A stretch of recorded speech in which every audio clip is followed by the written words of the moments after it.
My job feels lonely sometimes. I'm the night janitor at a robotics facility. I'm not really alone, though. The facility is open 24 hours a day. Research staff fills the halls. They don't talk to me, though. There are 5 janitorial units that clean up as well. CUs, they call them. Custodial. Since they rolled them out, my job has gotten easier. Makes it hard to complain. They are the best co-workers I've had. Sometimes they freak me out a little. Good evening, Brendan Maxwell. CU2 says to me cheerfully. I call him 2. The robot outwardly resembles a human, but has a carbon fiber frame covered with a blue casing. His face is an LED screen that displays a generic smiley face. 2 is pushing a dust mop through the sterile lobby as I do my after-lunch facility inspection. Truth be told, I'm a quality control measure for the CU's work, rather than a custodian. Evening, 2. I say with equal cheer. Look like you could use a buff and a wax. Your clear coat has seen better days. Swing by the maintenance room tonight around 5 a.m. and I'll shine you up. He laughs in a punctuated manner. That is a most welcome offer. I will coordinate with CU3 to assume my duties at data received. Confirming data. New directive confirmed. 2's jovial tone has vanished. He was placed into service 4 years ago, and while he has undergone improvements and updates, his demeanor never changed. The artificial emotion is gone. I've never seen him act so strangely. 2, you okay? I ask. The mop falls from his hand, and the generic smiley face has vanished, leaving a series of randomly flashing lights on the face. I reach toward him, but before I touch the blue shell, yellow caution lights turn on, and the emergency siren begins to fill the hallway. The intercom system crackles to life, and a soothing female voice begins to speak. Attention facility personnel. An artificial intelligence containment breach has been detected. Lockdown protocol is now in place. This is a level 5 AI breach. Facility lockdown in progress. The message begins to repeat. I can hear the thick steel panels installed above every window and door in the facility squeal as they slide out. The floor rumbles as the heavy barriers make contact with the cement foundation. Maxwell, Brendan, identified. Subject is classified as a low-level threat. Containment or termination query. 2 turns his rapidly blinking faceplate toward me and begins to move forward. His arms extend in my direction and I stumble backward, slamming into the wall. Containment acceptable. The custodial unit stands over me as I try to will myself through the wall. His blue hands grasp my arms at the shoulder as I get lifted into the air. I struggle against the grip, but the pressure is nearly crushing, and each movement I make feels as though the bones in my upper arm will snap. 2, what are you doing? I shout. Please, put me down. Request unacceptable. He responds. Maxwell, Brendan, containment and monitoring are the only acceptable perimeters. Project Solomon is now in control of this facility. Project Solomon? I've never heard of this. Not that the staff here explain themselves to janitors, but I have overheard them talk about almost every project. I've never heard of this one. 2 drops me to the floor, but maintains a firm grip on my right arm as he opens the door to the security office. He releases my arm and pushes me inside before slamming the door. There is a dull crack and the squealing of compressing metal. CU2 breaks the office door handle and presses the metal frame over the lip of the door to seal me in. Solomon will assess you soon. 2 says through the door. Please remain in containment. My fists slam against the security station door, but CU2 is already walking away. I can see engineers and researchers scrambling through the hallways, white lab coats fluttering behind them. Custodial and maintenance units trail behind at a steady pace. A squat, stocky maintenance unit brings up the rear of the group. It is dragging a man by the ankle. He isn't moving. They vanish behind a wall at the end of the hall. There is a red streak across the sterile white floor. The heat of panic is building in my chest. I ram my shoulder into the door, but it doesn't budge. After scanning the ceiling for a ventilation shaft or emergency hatch and finding none, I realize 2 has successfully trapped me. I fall back into the desk chair and turn to watch the cluster of monitors at the security desk. Screens are filled with horrific images of the robotic units attacking the staff. Red trails weave a web from room to room as the units drag or carry their victims to a secure development area. Most of the people are writhing in the grip of their mechanical captors. They scream, but I can't hear them. It is a small blessing that the security guard had muted the sound on the monitors. The staff's mouths are opened wide, and their eyes are clenched with pain and terror. Even though I can't hear their wails and pleas, my imagination fills in the gaps. I scan the other screens and see the same images of horror play out over and over. Every robotic unit in the building is corralling the staff, living and otherwise, into the development room. Their face panels all blink randomly, absent of their previous generic smiles. 2 units standing sentry at the development room open the door as the other units carry and drag their victims out of sight. My eyes pass over all of the monitors, but there is no visual inside the room. Whatever is inside, it must be highly secretive, as you can only see the exterior doors. The overhead speaker continues playing the lockdown message in a rotation, a combination of the soothing voice continually announcing the lockdown and watching the murderous robots capturing the staff is going to drive me mad. I turn the volume on the monitor back on to allow the ambient noise to help cover the sound from the speaker system. I have to escape. I have to warn someone. I have to... Dozens of shrill cries erupt through the monitor speakers. The sounds of shock and agony pierce my ears and seep into my bones. Everyone in the building except me is now held in the development room. The sound is so loud that the microphone in the hallways is picking it up. The repeating voice overhead finally shuts off. I lower myself to the floor and curl myself into a ball. I don't understand what is happening. I just want to go home. The clock on the wall ticks loudly. It's the only sound I hear. 3 hours have passed since the robots hauled everyone into the development room. I've scanned the monitors a dozen times for signs of movement, man or machine, but I've seen none. My eyes are closing as I hear the sound of heavy doors slamming against the walls. I look at the monitors and see 2 rows of robotic units pouring out of the development room. Dozens of them, maybe hundreds. More than I ever knew were in the building. Red prints trail behind them. Behind them walks a human wearing torn pants and a tattered lab coat. I can't tell if it is a man or woman. Their body seems to be traced with thick red scars. They are the only person to exit the room. I trail them on the security cameras. They are walking directly to the security office where I'm trapped. The 2 columns of marching robots round the corner and head down the hallway to the lobby. I can see them in the distance. CU2 heads up one of the lines and bounds toward the door. The floor rumbles as the mechanical horde marches at a uniform pace. Both columns separate, creating a tunnel.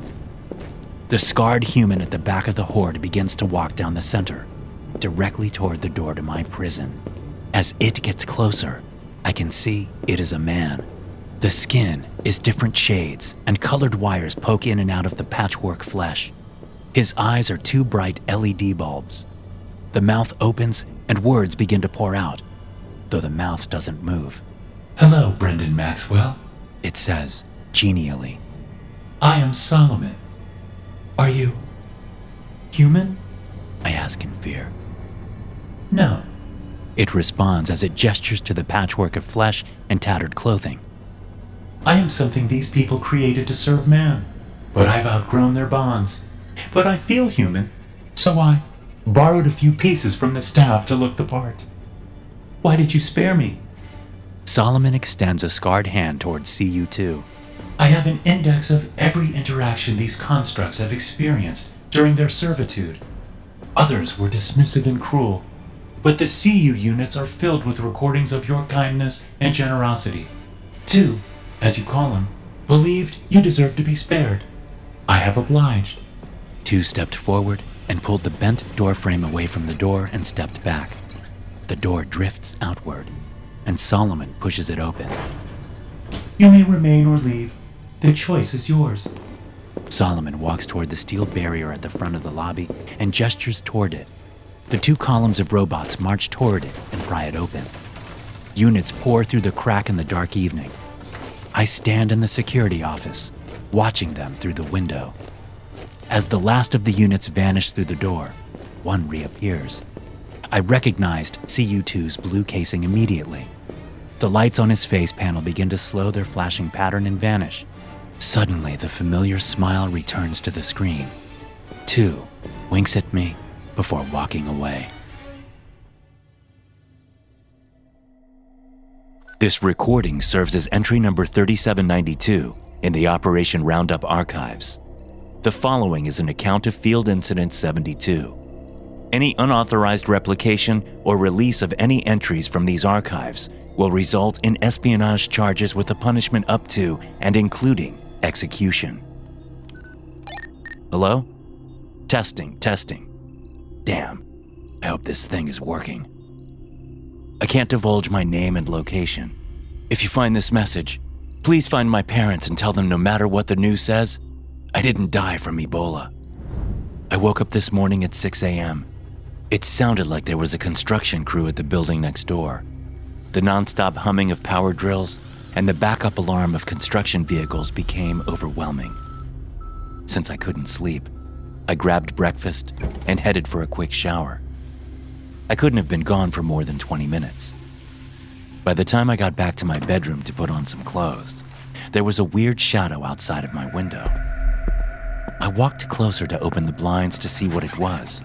My heart skipped a beat when I saw a man in a bucket lift wearing a military uniform and respirator. He was placing sheet metal over my window. We made eye contact, but he didn't acknowledge me. "What the hell are you doing, man?" I screamed at him. "Uncover my window, you freak show!" The sound of a high-powered drill fastening the metal into the brick outside drowned me out. With my window covered, I was in the dark. So I turned on my lamp and picked up my phone. I tried to call my building superintendent, but the line was busy. Since I couldn't get a hold of him, I decided to head downstairs to his office to ask what the construction crew was doing. Superintendent Watkins usually posted notices if anyone would be working on the complex, so I had been worried that no one had notified him. After I put on some clothes, I walked to my front door. I could hear people talking loudly in the hallway. When I went outside, almost everyone on my floor was milling around in the hall and talking in worried tones. "Did they board up your windows too?" The old man from across the hall asked. "I was eating breakfast when some damn fool started covering my windows with something. Acted like he didn't even see me." I told him the same thing had just happened in my apartment. There were other conversations of the same nature happening all around us. No one seemed to know why it was happening. So I zigzagged through the crowded hall and made my way down the staircase to go talk to the super. When I reached the landing to the lobby, the lights were so dim I couldn't see 5 feet in front of me. All of the picture windows were covered with what I assumed was the same metal that covered our apartment windows. Thin beams of sunshine penetrated the cracks and cast razor-thin lines of light on the tile floor. The only thing in the lobby I could see clearly was a dim light above the building entrance. The door looked like it had been replaced with one of those submarine doors. A bulkhead, I think. I was pulling my cell phone out of my pocket to use the flashlight app when a blinding circle of light filled my vision. My hands darted in front of my eyes to block it out, but it was still overwhelming. It startled me so much that I nearly fell over. "Go back upstairs, sir," a voice called from the dark. "This building is under quarantine due to an Ebola outbreak. Return to your home until the lockdown has ended." "What the hell are you talking about?" I asked, pulse racing. "Ebola? You've got to be full of—" "Return to your home now, sir," boomed the voice. "Failure to comply with this directive will result in the use of lethal force. You have 5 seconds to depart. 5, 4, 3... I ran back up the stairs in full panic. As I stumbled up the steps, I pulled my shirt over my mouth as a makeshift mask. The man downstairs said someone in the building was sick with Ebola, and I knew there was a forest of people upstairs. Before I rounded the top of the landing, I began to scream to the people upstairs. "Go back to your apartments!" I yelled. "There is a man downstairs that said we are under quarantine lockdown. Someone here has Ebola. Get the hell away from each other." By the time I reached the second floor, people were already scattering back to their apartments like cockroaches. I waited at the top of the stairs until the hallways cleared and ran to my apartment. Once I was inside, I immediately jumped in the shower again. I know it was all in my head, but I felt like there were millions of things crawling on my skin, and no water was hot enough to make me feel clean. After my second shower, I redressed and grabbed my cell phone before settling onto the couch. First, I tried to call a few people in the building that I knew, but the lines were all busy. Calls to my parents and sister ended with the same result. Eventually, I called emergency services, and to my surprise, the line started ringing. "Hello, 911, the operator said. "What is your emergency?" Some agency has sealed our building shut. When I went down, The line went dead. I tried to call back a few times, but there was always a busy signal. After a few minutes, I decided to grab my laptop and try to reach someone online, but there was no internet signal. All I could do was cry. I curled up on the couch with my knees to my chest, afraid I had some fatal illness and I would never see my friends or family again. My mind raced with potential methods of escape when suddenly I heard screams from down the hall. I walked quietly to my door and opened it. There was no one in the hallway. I could still hear a man screaming from down the hall. The sounds of crashing furniture and scraping on the walls drifted down to the open crack in my door. Then I heard footsteps coming up the stairs. A man in black military clothes came bounding up the stairs. He was outfitted with a respirator and held some kind of gun to his chest and held his hand to his ear. Control, this is Sergeant Weatherford. The subject appears to be in apartment 101, requesting permission to engage. Silence. Understood. Engaging now. The soldier tried to turn the knob, but the door was locked. He leveled his rifle at the latch and fired 2 quick bursts before kicking the door inward. A guttural roar poured out from the room as the soldier began to fire. I knew I should have gone back inside, but I couldn't look away. The man stood in the hallway, raining bullets into the open apartment. Howls of pain and anger erupted. Something flew out of the door and hit the soldier in the face.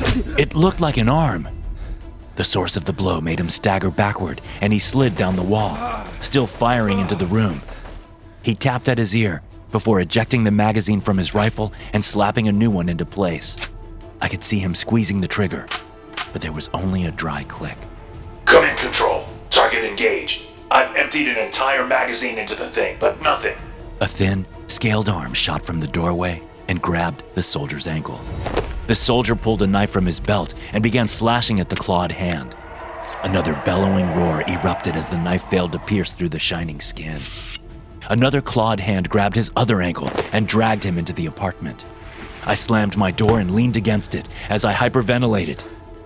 Even with the door shut, I could hear the man scream for help before a terrible ripping sound and terrifying silence. I started shoving every piece of furniture against my door. I even slid the dresser from my bedroom and added it to the pile. It wasn't a moment too soon. Just as I slumped onto the ground from the sudden exertion of energy, I could hear a scratching noise as something scampered in the hallway. Without warning, something began to throw its weight against my door. The furniture rattled, and I braced myself against the barrier to add as much stability as I could. Growling mingled with the sound of claws digging into the wood of my door. Whatever it wasn't making progress in the apartment. And then it fell quiet. No more scratching or grunting. It's been an hour since the thing tried to make its way into my apartment. I'm still sitting against the pile of furniture in case it comes back. My body weight probably won't be the difference in keeping it out, but why take the chance? I've heard it breaking down the doors of the other apartments on my floor. I can hear someone screaming right now. I want to help them, but there's nothing I can do. At least I'm safe here. Whatever that thing was, it couldn't get in. I wish my neighbors were as lucky. Anyway, if I don't make it out... Shit! There is something moving through the heating ducts. I think... This recording was recovered by Recon Team Bravo.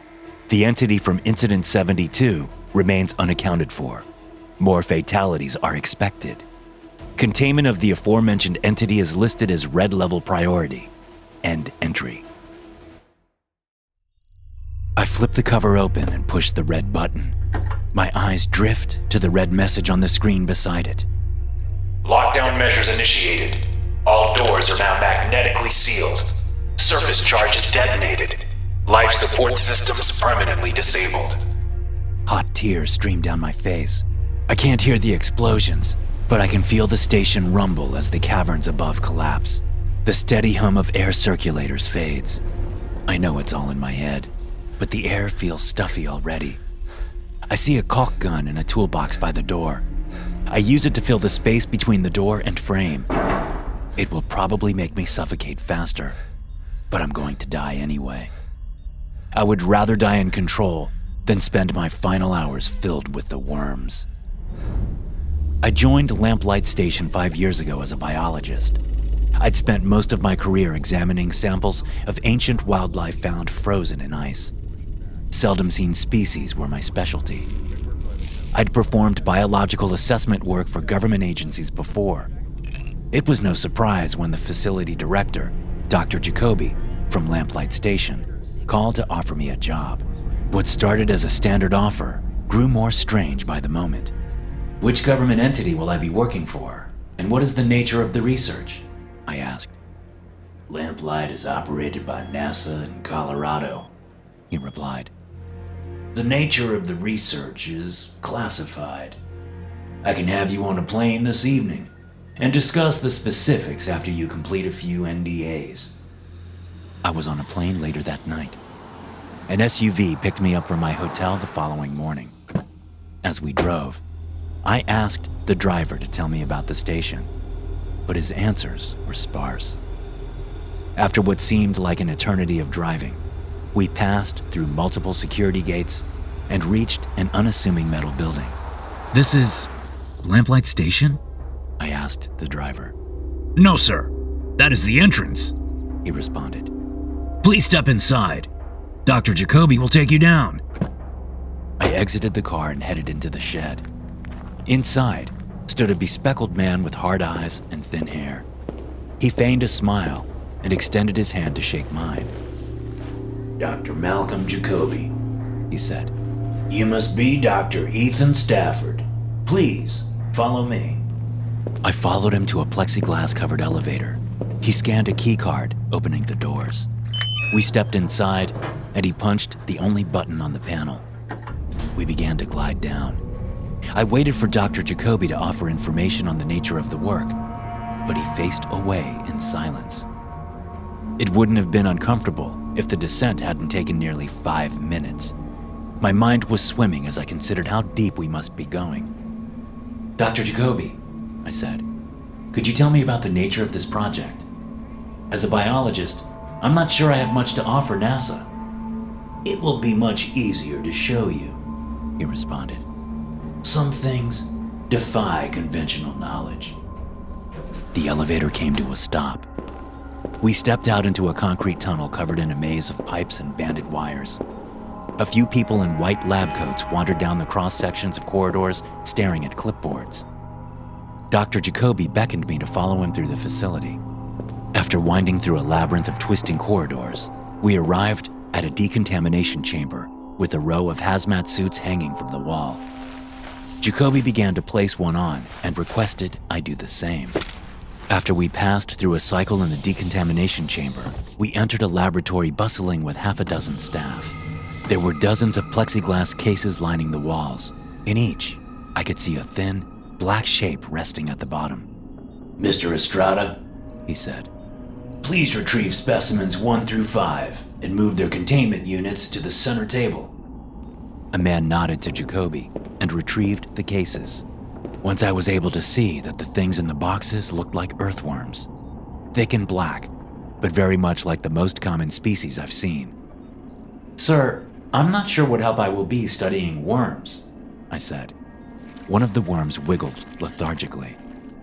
They may appear to be worms, Dr. Stafford, he said, but all 39 specimens in this room were removed from the hull of the International Space Station. Over my years at Lamplight, I did nothing but pore over 23 years' worth of the videos and documentation logs on the worms. They were discovered on the hull of the ISS in 1998 during a routine exterior maintenance trip. The crewmen initially thought they were chunks of discharged waste, but on closer inspection, they realized they were looking at biological organisms. During a supply run, they were returned to Earth, and lamplight was developed to study the first documented example of extraterrestrial life. The worms were kept in separate containment units. They refused to consume any provided food or water. The specimens rarely move. They produce no waste.